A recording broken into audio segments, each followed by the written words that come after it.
Welcome to today's episode of Stand Up. I've got special coverage. What? Special coverage? I'm just a guy in a shed doing a podcast. No, I'm just covering yesterday's hearings.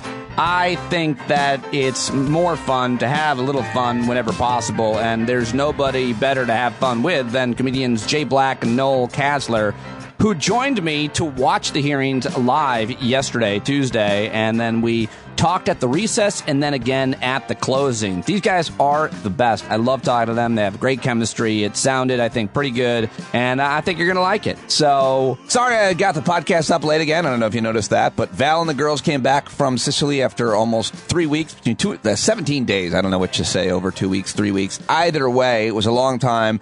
I did a lot of work on myself. I've been talking about my meditation practice, my mindfulness practice. I took advantage of the solitude as much as I possibly could. And I think I came out doing much better, as a matter of fact. So I'm going to talk to you about it at this week's Hangout and so much more. But right now I want to get to today's conversations.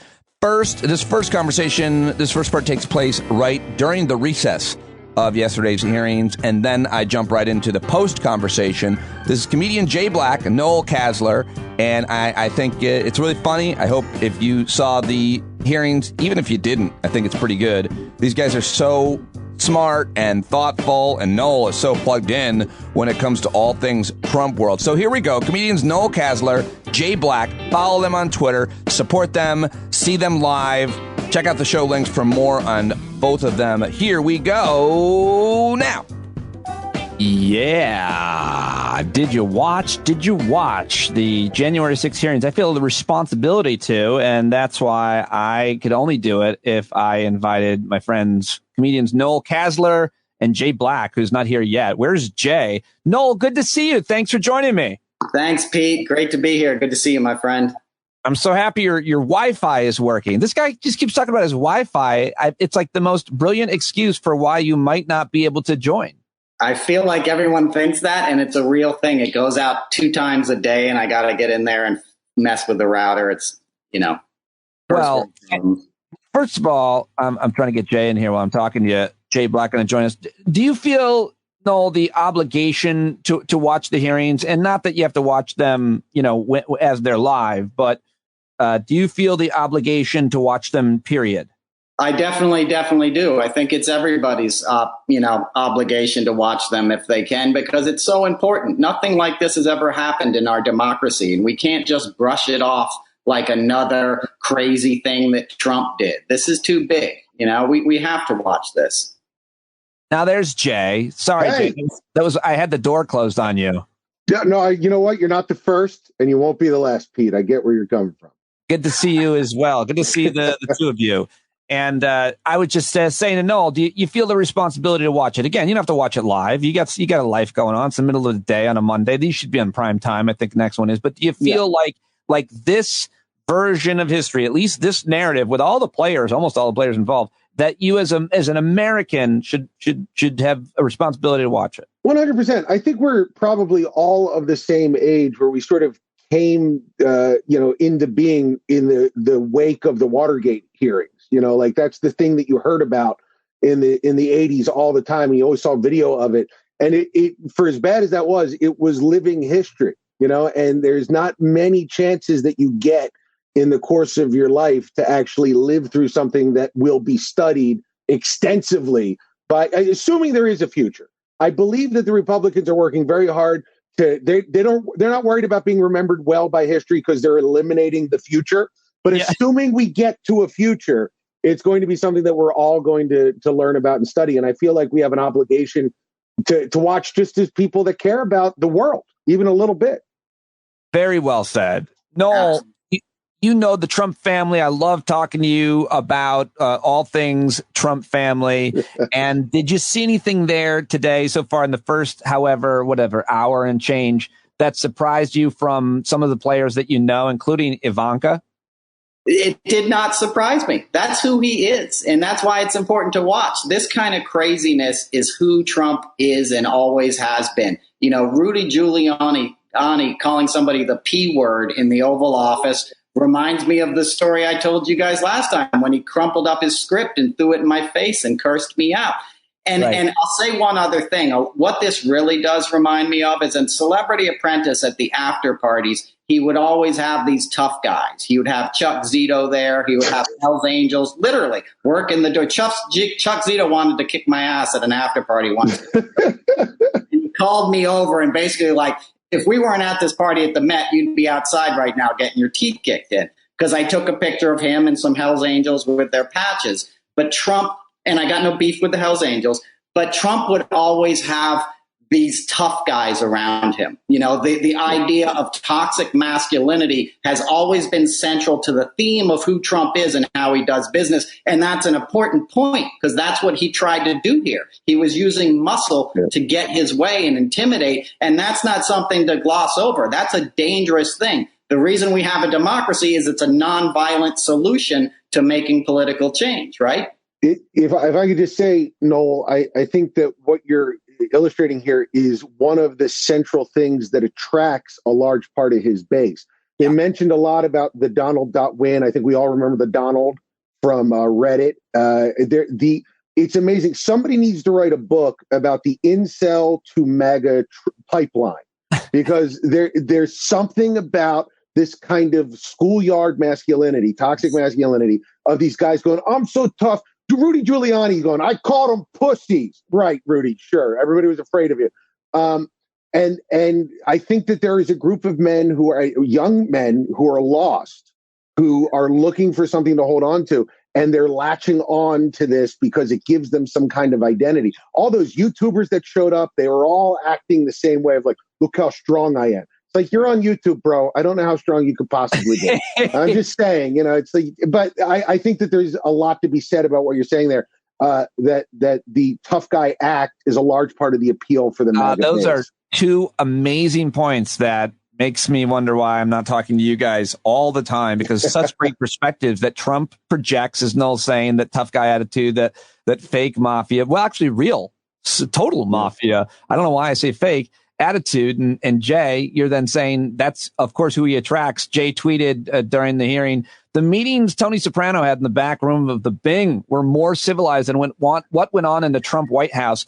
We've heard a lot about what happened that night, but it was wild to hear it from all of those different players who were there. And how about that edit, Noel, Jay? Oh God, the cross cutting there. You know, I love Better Call Saul. But the January 6th committee is really close to how well they edit all this together. I think I said at one point, it would have been a little bit easier to enjoy it if it wasn't spelling out the end of democracy. But it was amazing how they sort of had all those perspectives come in and gave us a clear portrait of a night that is as gross as anything I've ever heard in politics. Well said. And, you know, it went back to Breaking Bad. It was like Jesse Pinkman's house when he let it become a meth lab. The guy who was cursing and yo, bitch. It was like, how are these characters on our national stage? And that's what Trump does. Like you said, Jay, he brings the worst of us. He appeals to the basest instincts and the people on the outside and uses them for his own ends. And by doing so, he debases us all and our democracy. Yeah. You know, it makes me sick. And I've said this a million times. Mitch McConnell and the entire group of regular Republicans, you know, non-MAGA, insane Republicans who allowed all of this to go on. There was no pathway for any of these guys to go somewhere in authority and go, hey, the president is an insane person who is screaming and just brought in a woman in a leopard outfit to get a security clearance. What can we do to fix this? I feel like, you know, Trump has done a lot to show us the flaws in our system, but we really do need a system in place that if the president is a crazy person, that we can at least address it. And the Republicans who fell down on that job make me sick. How about, well said. How about that scene that was described by Cipollone where he's like, I walked into the office, the Oval Office, whatever it was, and I looked at this guy and I was like, who are you? And he's like, I'm the Overstock guy. Well, who are you? I'm the My Pillow guy. Well, who's that guy? That's Magneto. Like, it seems like it's this weird, bad superhero. And he had all the serious people were gone. All he was left was Overstock guy, My Pillow guy, Rudy, the craziest now version of Rudy Giuliani, and who else, Noel? The lady in the leopard outfit, as Jay said. You know, and that's crazy. Like, this is the Oval Office, right? It's the apex of democracy. It's the most sacrosanct room we have in American political culture. And it was like, you know, a bus station at 4 a.m. in Phoenix or something. No, it's just like, let's just get a 7-Eleven parking lot on a Saturday night, get them in here and let them fight it out. Yeah. It's like somebody brought in, you know, just Thanos walked in to the Oval Office and Trump's like, can I give Thanos like all my powers? And Stalloni's like, I guess. And it was like, okay, Thanos, you can do whatever you want. Go ahead. You remember the Simpsons episode where they did the Daniel Webster make-off and Satan brought forth the jury from hell and they went through and it was like Nixon and it was like the starting lineup of the 1976 Flyers. I think if they did that bit today, it would be everyone who was in that room. It's like, here's the Overstock guy, the My Pillow guy, the leopard lady. They're going to be judging you from hell. I mean, it's...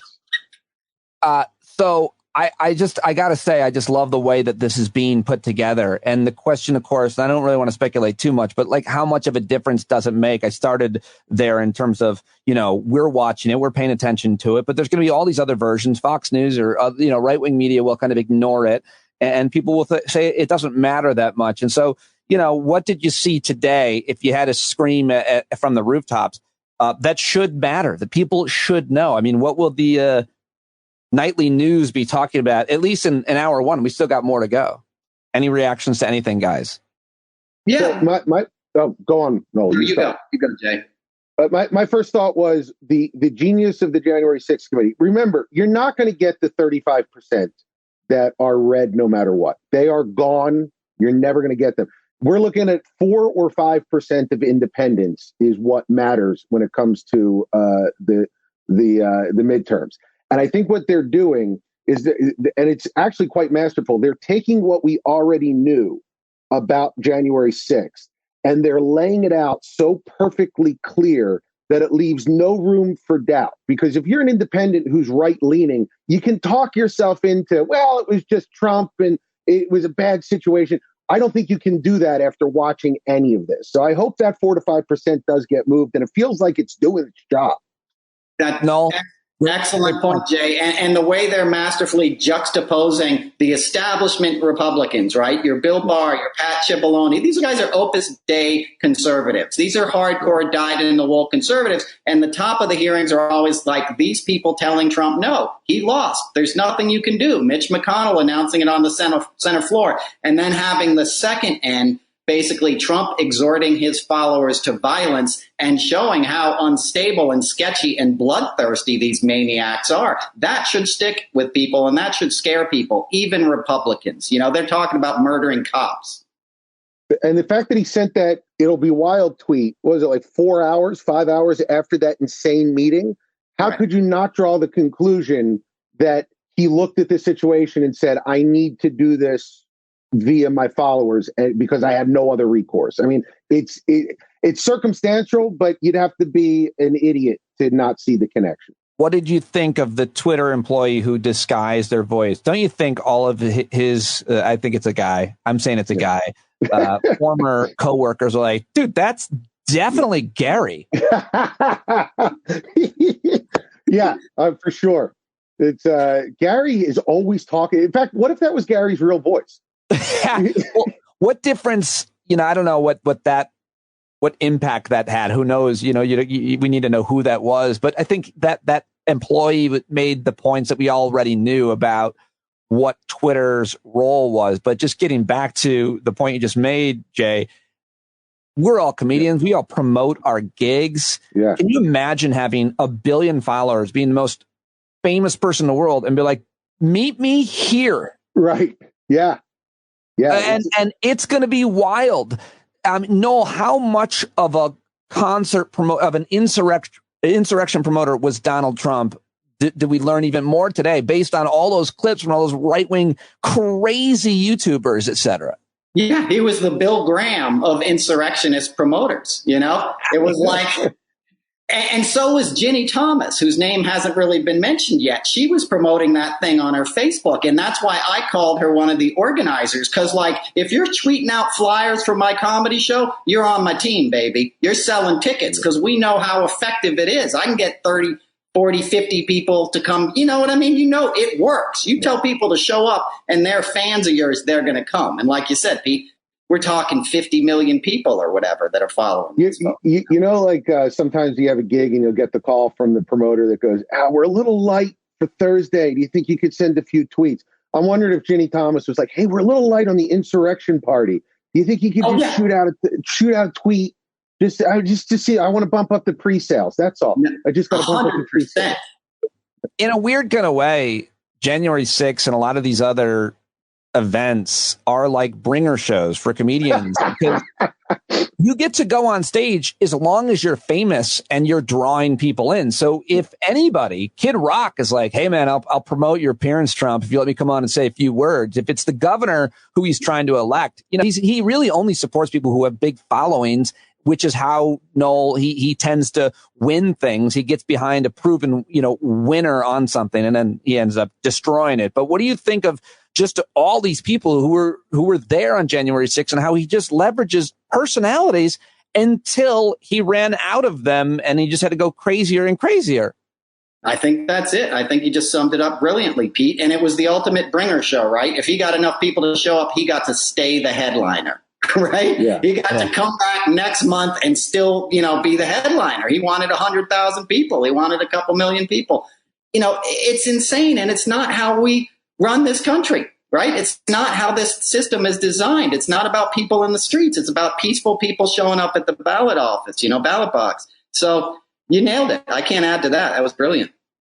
Well, I don't know about that, but it was a good analogy to make. You know what, Pete? Take the compliment. My God, man. It was a great analogy you made. And I'm just picturing Rudy Giuliani going, I know I only brought 9 and you said 10, but if you could just get me 3, I just want 3. If you could bring me back there. Well, you're not doing 5 minutes now, Rudy, you know? I don't know how inside that is. How many people out there tweet underneath this, you know what a bringer show is, because it's exactly like that. Yeah, that's what I'm wondering. But yeah, to get on stage, you have to bring an audience. And then if you only bring 3 people, they put you on at midnight. And if you bring 10 people, you know, and if you bring 20 people, they save you.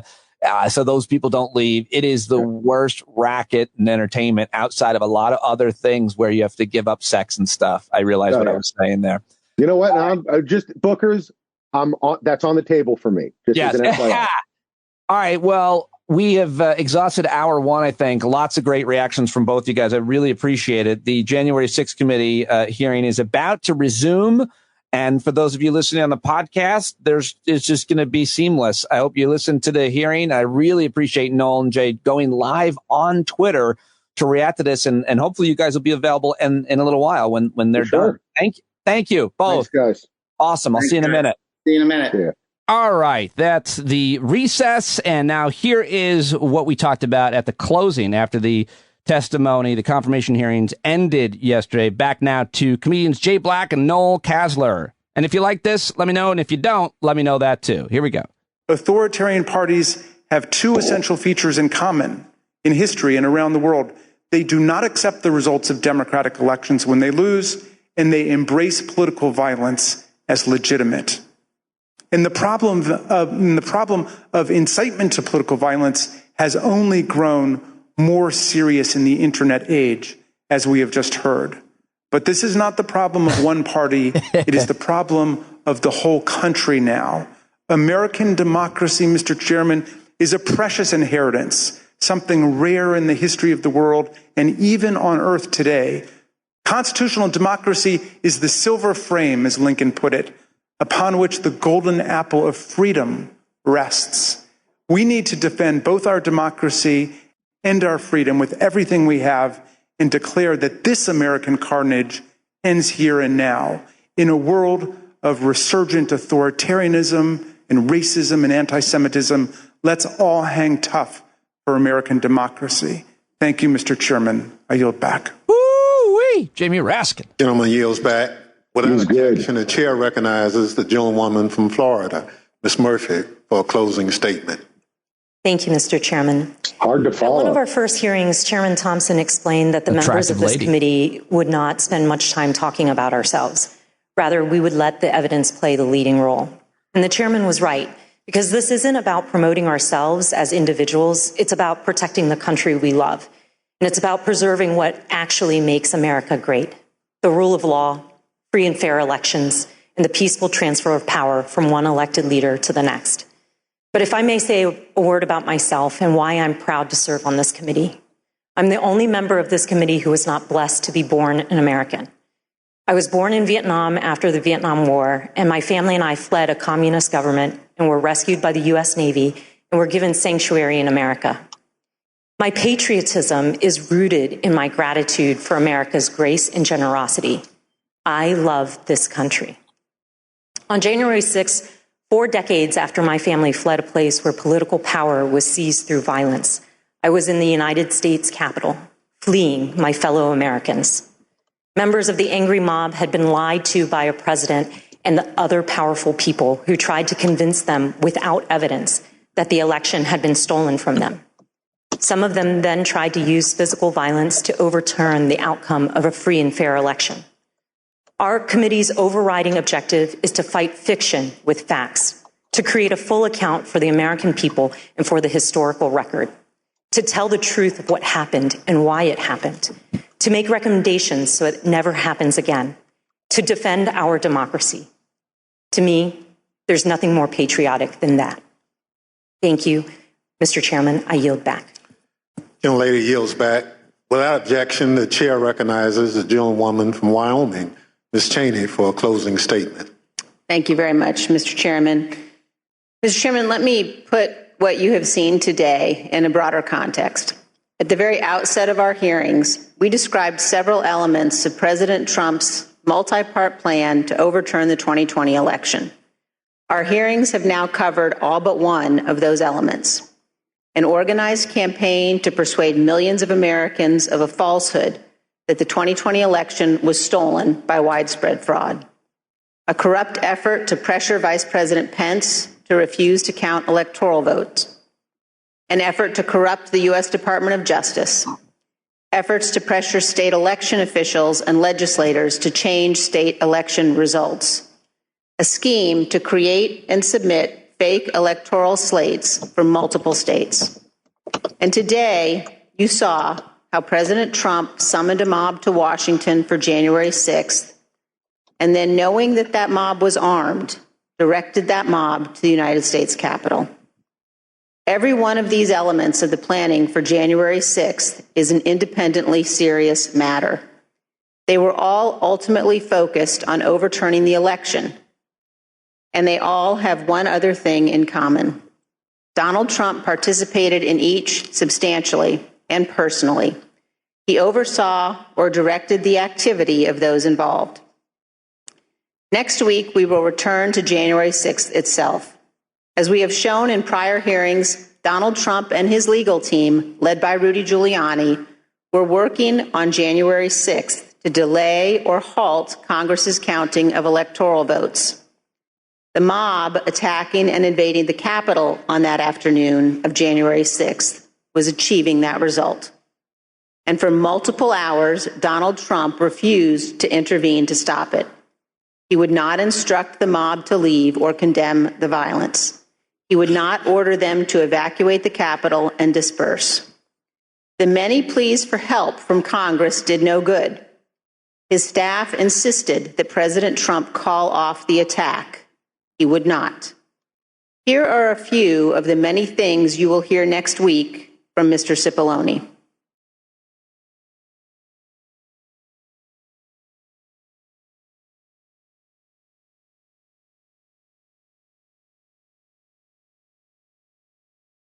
Was that right?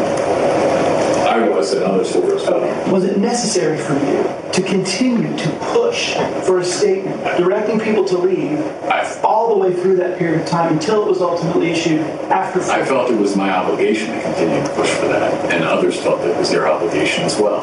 Would it have been possible at any moment for the president to walk down to the podium in the briefing room and talk to to the nation at any time between when you first gave him that advice at 2 o'clock and 4:17 when the video statement went out? Would that have been possible? Would it have been possible? Yes. Yes, it would have been possible. And you will hear that Donald Trump never picked up the phone that day to order his administration to help. This is not ambiguous. He did not call the military. His Secretary of Defense received no order. He did not call his Attorney General. He did not talk to the Department of Homeland Security. Mike Pence did all of those things. Donald Trump did not. We will walk through the events of January 6th next week, minute by minute. And one more item. After our last hearing, President Trump tried to call a witness in our investigation, a witness you have not yet seen in these hearings. That person declined to answer or respond to President Trump's call and instead alerted their lawyer to the call. Their lawyer alerted us, and this committee has supplied that information to the Department of Justice. Let me say one more time, we will take any effort to influence witness testimony very seriously. Thank you, Mr. Chairman. I yield back. Thank you. Gentlelady yields back. In my opening, I mentioned how we look to our leaders to serve as a fail-safe if people in this country refuse to accept the results of an election. That's part of the way those in positions of public trust uphold their oath, how they show fidelity to the Constitution. In the run-up to January 6th, Donald Trump had an obligation to tell his supporters to accept the results of the election. Instead, he urged them to further along the path toward mob violence. The idea of mob violence makes me think of another sort of fail-safe. All across this country, there are different ideas about what role the federal government should play in our lives. In fact, up here on this dais, there are plenty of different ideas. But there are moments when the institutions of our federal government are the fail-safe.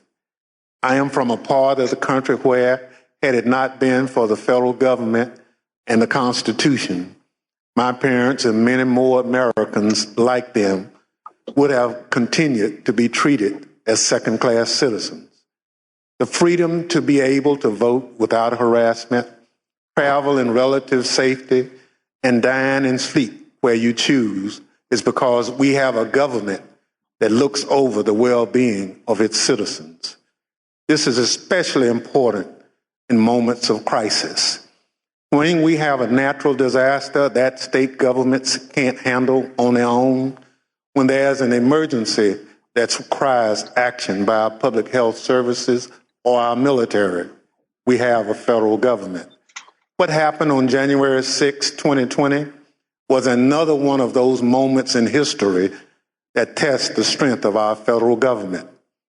January 6th was an attack on our country. It was an attack on our democracy, on our Constitution. A sitting president with a violent mob trying to stop the peaceful transfer of power from one president to another. It still makes my blood boil to think of it. In a moment like that, what would you expect to see? You expect to see the President of the United States sitting behind a resolute desk in the Oval Office, assuring the American people that the attack would be repelled and the threat would be dealt with. You'd expect to be reassured that there was a fail-safe. Instead, the President of the United States sent the mob. He disregarded the advice of the people who had taken an oath to the Constitution. He oversaw a scheme aided by people whose loyalty was only to Donald Trump. There's nothing we can compare that to. There's nothing in our great nation's history that has ever come close to that sort of betrayal and dereliction. Thank goodness our system of government held in spite of a commander-in-chief who worked in opposition to what the Constitution designed. When this committee reconvenes, will tell the story of that supreme dereliction by the commander-in-chief, how close we came to a catastrophe for our democracy, and how we remain in serious danger. Chair requests those in the hearing room remain seated until the Capitol Police have escorted witnesses. All right. Here we go. We'll do like 10, 15 minutes. Sure. All right. Share it with your armies. Yeah. Jay Black, Noel, Casler joining me again after the hearings, post-hearings. We talked at the recess, but this time we heard from more witnesses, one of which was at the Capitol insurrection, and one of which was a former Oath Keeper, and there's a lot to discuss, and everybody's kind of going crazy about today's hearings. I'm interested in seeing the overall reactions as they play out across media, social media, cable news, and newspapers, etc. Jay, Noel, lots to discuss, but oh man, the closings. Jamie Raskin with the American Carnage. Who is his speechwriter, Noel? Yeah, well, probably him. He's a brilliant writer, constitutional scholar. The guy brings it, and he puts it in the historical framework that we really need to hear. We need to see it as a threat and not just a circus with this cast of characters. It always has to go back to the big picture of a history of democracy that, as strong as it is also very fragile if it gets in the wrong hands. And I appreciated his words. Just speaking as a comedian, he should not be on in the middle. They should be pushing him at least towards the end of the show. I don't know why. It unbalances the show to have someone that strong in the middle. But yeah, he was fantastic. Any moments that jumped out of you before I ask specific questions about specific people and then we make fun of them all? Well, if I could just say, Noel, I saw your tweet about he got his good denim out, and then I saw the pearl clutching. Guys, relax. We're all on the same team here. We're not mocking the poor. You said you could get a suit for $5 at Goodwill. You can. Just borrow one. Oh, wait. So Noel made fun of the guy wearing a jean jacket, and people attacked Noel for saying like he couldn't afford what? Like crazy. I'm getting like 100 replies a minute. Like, I used to like you, but you're an asshole. You're making fun of him because he's poor. Okay, first of all, I'm probably poorer than he is. The guy's a podcaster that followed around the Proud Boys for 2 years. So part of his poverty is by choice. But listen, if his lawyer told him to put on a suit jacket if he was going before a judge, he would have put on a suit jacket, right? And in my day, when you showed up in the halls of Congress to testify, that's like the ultimate court, right? So it's a sign of respect. And you could get a suit jacket for $5 at Goodwill, 3 blocks from Capitol Hill. It's theater. And like Jay said, I'm making a joke. Yeah. And it's what gets so exhausting about trying to speak on this. We were on here 3 weeks ago. We all got yelled at for making fun of the guy who had the stroke. He never had a stroke.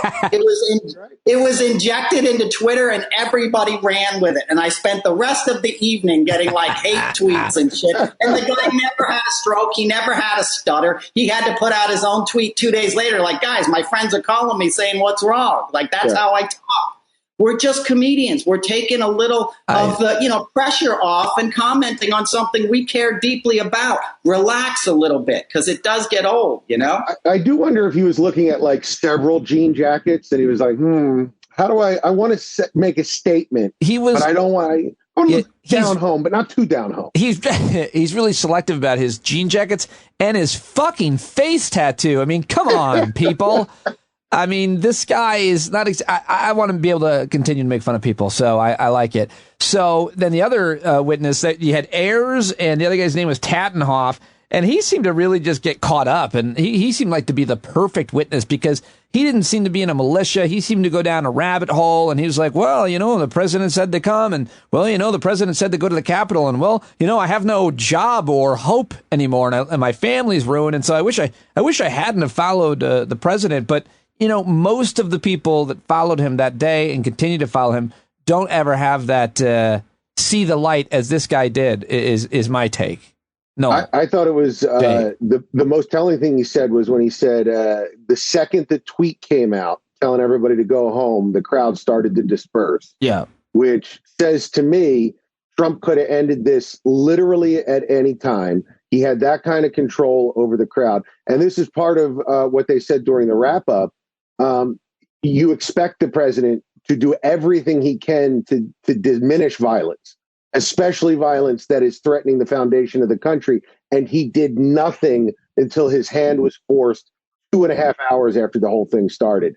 So if that doesn't, all of this should push you to a place where you side with Trump being in jail. But that specifically, I don't know how anybody could look at that and go, well, Trump was trying to do the right thing. You wrote, the tweet Trump sent dispersed the crowd. He could have stopped the violence literally anytime he wanted to, but he didn't want to because he isn't a man. He's a collection of insecurities stitched together with steak fat and brought to life by Adderall dust. I think there was a little insight from Noel in that tweet, Jay. Oh, yeah. No, I took every time Adderall gets mentioned, I think, Noel knows, so we can talk about Adderall. So I'm very happy about that because, believe me, I know Adderall, guys. I do. That's right. Noel, what do you think of how Trump gets painted in today's hearings? He got thrown under the bus by just about everybody but Giuliani and Sidney Powell on tape. He did, and it shows, like Jay said, it shows the psychological effect he has over people that he knows he can manipulate. Trump is a bully, and his whole business model was always picking on people that didn't see him coming, like Trump University, like you can be a real estate billionaire if you take my classes. When he had Trump casinos in Atlantic City, he was one of the first guys to innovate sending buses as far away as Kentucky and Ohio and loading them up with pensioners, with people and their Social Security checks, bringing them to Atlantic City, taking all their money into a slot machine and sending them home without so much as a meal. That's Trump. Who can I pick on? Whose pocket can I pick? And as president, he was picking their psyches, right? He was picking on the ignorant and the weak in many cases, the weak mentally, the weak politically. I'm not dissing on that kid, but he wasn't a politically savvy person. He wasn't sitting around reading the New Yorker every week. He's like, I saw it on Facebook. My buddy Chuck from high school says it's true, so it must be true. Let me go kick some ass. And Trump knew that. Trump's a savvy guy. He knew he lost that election the morning of the election. The Republicans systematically try to do everything they can to diminish the education of their base. I mean, we're seeing it with their policies regarding actual public education, but just day to day, all they do is tell people, ignore the press, ignore what you're seeing from established outlets. Don't get your information from the New York Times. Make sure you get it from the podcaster that we saw today. I forget what his name was. It was like MAGA Fett. Yeah. MAGA Fett. Listen to him. Don't listen to the New York Times. MAGA Fett has it. It's all part of the scam because they know if you're educated in any way whatsoever, you don't follow any of it. Right.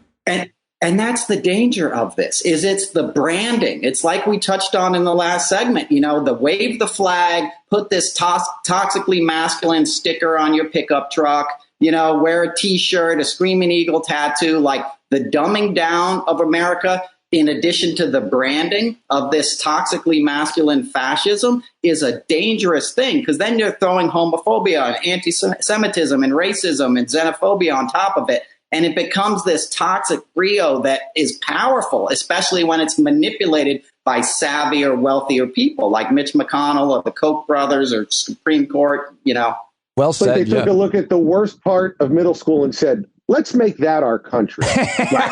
Exactly. And that's Trump's appeal. It's the guys that would pull the wings off of butterflies, that would come step on a flower and call you, a sissy for enjoying nature. Yeah.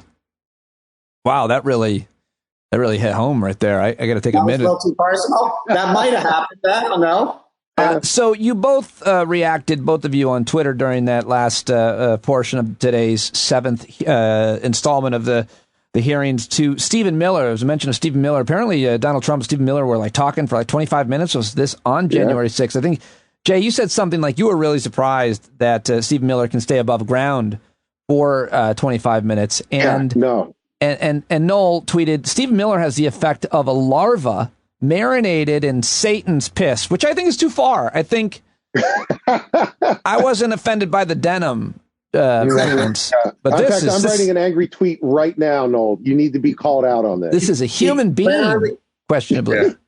Yeah. Human beings pushing it, Pete. Noel also tweeted, Roger Stone went to John Jay High School, and Proud Boys founder Gavin McInnes lives in Mamaroneck. They are such soft, privileged little pricks, ginning up the late shift at Fuddruckers to become militants. It's akin to Trump's tough guy pose when he's a Fifth Avenue dude in a diaper. Case in point, Trump was wearing leather cashmere-lined gloves at his January 6th rally. Mr. Tough Guy didn't want his little doll fingers getting chilly. Boy, do I love your tweets, guys. Noel is so on point with that I can't understand if you were to take anything that Trump said out of context and said that it was anybody else saying this, the man's men, that, we're men's men. They go, well, who's that whiny bitch? Yeah. Right? But you put it in Trump's mouth and all of a sudden it's like, hey, the guy's playing four-dimensional chess. You don't get it. He's just acting like, I don't understand how so many people that consider themselves tough guys can be manipulated by, as your great word, soft boys, Noel, that have not struggled at any time in their life. Right. He's from John Jay. I mean, it's not Horace Mann, but it's Katona. It's 6 miles down the road from me. It's a nice place, to grow up. And they're acting like they're growing up, in the hood somewhere, fighting their way out of the Lower East Side in 1910 New York City or something. That same, and they're soft. Trump lived in a gated community in Queens, Yeah. So in terms of the second half of today's hearings, we heard from both these witnesses, and we heard these really powerful closing statements from Congresswoman Murphy, Congresswoman Cheney, and obviously Raskin and the chairman himself. And you got to see, then they have the coming attractions. Here's what we're going to see. Here's what we're going to see in the next hearing. Man, I got to say, these are so well done. I mean, the way that they have it scripted out and then they throw to clips, it's exactly the way a television anchor works, exactly how a segment works. And it's clearly been produced by television producers for television, which I've been begging for Democrats to communicate this way for so long. Gentlemen, Noel, what did you think of those closing statements, the coming attractions, and how it went today? People are going crazy. It's masterful. It's well done. It's like TV, and it's where the Democrats need to come up to with their messaging, and it's heartening to see them doing it. That's one skill Trump had. He had 12 years of Mark Burnett's tutelage. He knew how to sort of make it entertaining for the masses, and we need to do the same, and I think they're doing that well, and I think the content, there's no fluff, right? It's all backed up with facts, so there's no problem in making it appetizing and palatable for an audience. And to what you just said, Noel, number one, it works on two great levels. One, that it's getting the message out so perfectly to everybody via TV. But two, how much Trump values TV and owning the narrative that's on TV. It's a double blasted shotgun where it's like, not only are we showing that you're guilty, you don't have a say in it. And the fact that he doesn't have a say in it because he told his people not to go is just the perfect, Henry irony at the end of it. It's also so great that he is not able to live tweet his reactions and rebuttals and bullshit spewing the entire time. And I saw this Caitlin Collins at CNN reporting that apparently President Trump is watching every hearing and asking confidants, when is it going to end, Noel? Do you believe it? Do you believe he's watching it nonstop? I 100% do, and I hadn't thought about the angle of it that Jay said, but it's brilliant because he'll recognize how good it is in terms of theater, in terms of production, and it'll drive him nuts because that's the one thing he does know. So to be powerless and have to watch it is a form of torture that I condone and approve of 100%. One more thing I wanted to ask you, just remember that I feel like one of the most powerful moments in today's hearings came in, I think it was just a transcript reading. Yeah. During the hearing, the committee presented evidence showing that Trump's former campaign manager, Brad Parscale, expressed remorse and exchanged texts with former Trump advisor, Katrina Pearson. Now, if you pay close attention to politics and Trump world, you know that both of these people are garbage people. And I don't like to use the word garbage to describe human beings, but Brad Parscale's greatest hit was getting arrested and body slammed shirtless by police officers while he was drunk after his wife, I think, called and accused him of domestic abuse, which, of course,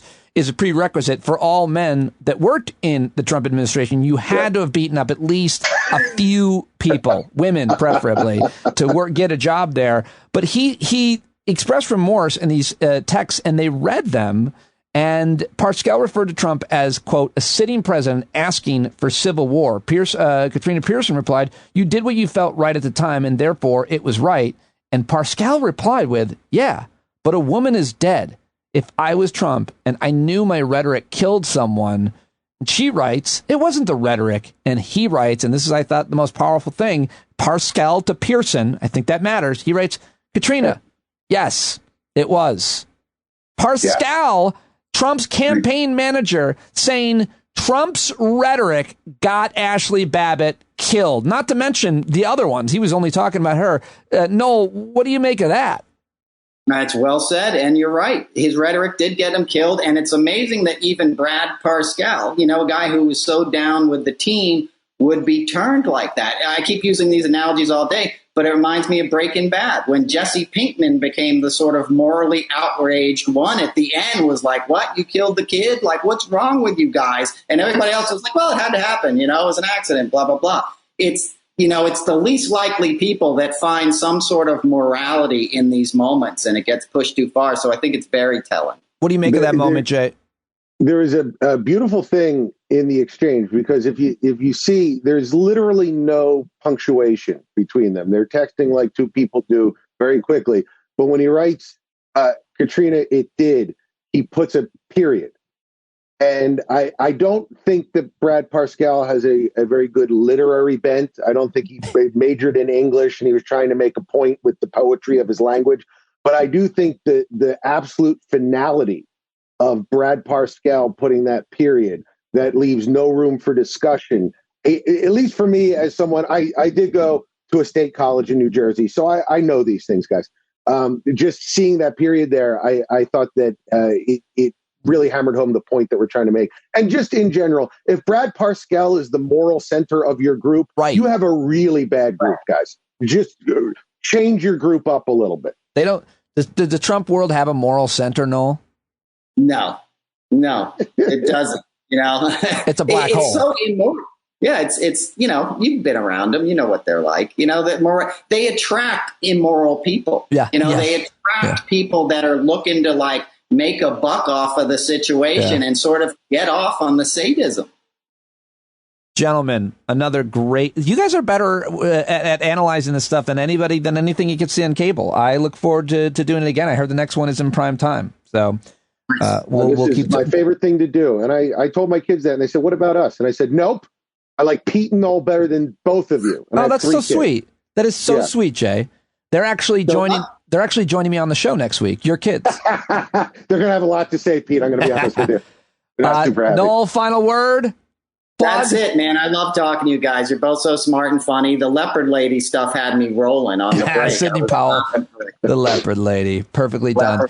Gentlemen, I really am grateful. This was a lot of fun. Thank you so much. Thanks for having us. Love it. All right, there you go. Noel Casler and Jay Black. Check them out on Twitter. Let them know you heard them here on the show. Jay Black is funny on Twitter, and at Casler, Casler, Noel, and then Noel on Twitter as well. Definitely let them know you heard him here on the show. And that's what I've got for you today. I spent the whole day yesterday pretty much trying to get ready around these hearings for Val and the girls to come back after over 2 weeks in Sicily visiting Val's family. So preparing the house, getting ready, got some surprises for them, and I actually built an outdoor shower. They're going to find out about it before you hear about it. So I'm pretty excited about that.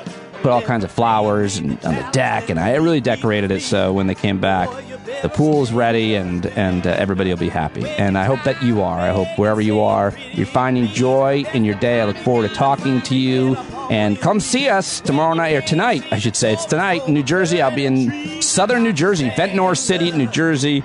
And come on out and see the show with Christian and Ophira and I. That's all I got for you. Take us out, John Carroll. I think you're driving wheels in leaking grease. Boy, you better stand up. Stand up. Well, there's a whole lot more of us who know what's right. They'll keep right on ignoring us if we keep sitting tight. You got to open up the window to let in some light. You got to stand up. That's right. You got to rise up. You got to stand up. You got to stare the devil straight in the eye. You got to let him know it's his turn to go. See it clear in all you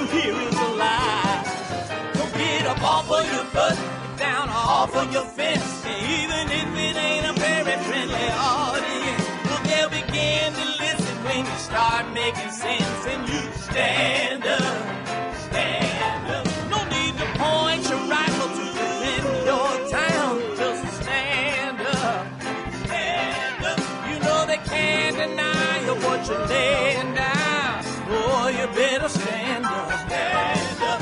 Show your face of every color, yellow, black, red, and brown. She's the place where every lost child will finally be found. There's only one thing to do before we stand our ground, and that's stand up, stand up. Well, the founding fathers saw a land for all. They had to stand up, they had to stand up. They had a keen imagination for a crystal ball, drawing all the plans of a stand up. But all they had to go on was the time they were in, with other causes for laws, and since they weren't even sin, they knew that change was gonna come before the change could begin. They had to stand up.